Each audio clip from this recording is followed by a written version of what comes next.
for me, as a non-native speaker of English, I would locate that initial experience of English and an appreciation of English literature very early in grade 5 or 6 perhaps, when I was just beginning to become interested in fantasy writing, Dungeons and Dragons, that kind of thing. That really sparked my interest in the English language, because that type of writing tends to use a lot of synonyms and use a lot of descriptive language, and that really opened my eyes in terms of how rich the English language is. Danish is not quite as vast in terms of descriptive words and idioms.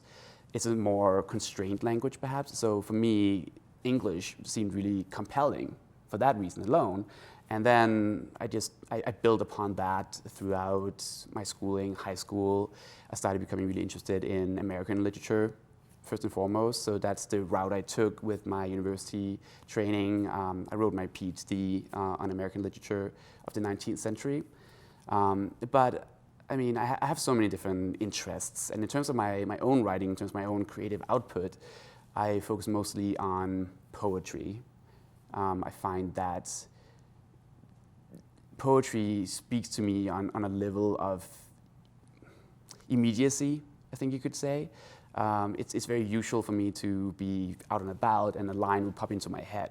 And based on that line, which is typically grounded in some kind of object or situation, I will build upon that to form a complete thought or a notion that, again, we can locate in the world itself. So I tend to write fairly brief pieces, also short prose pieces as well. And of course, it's a challenge to balance that with my academic output. So especially during busy teaching months and so on. But I do my best in that regard.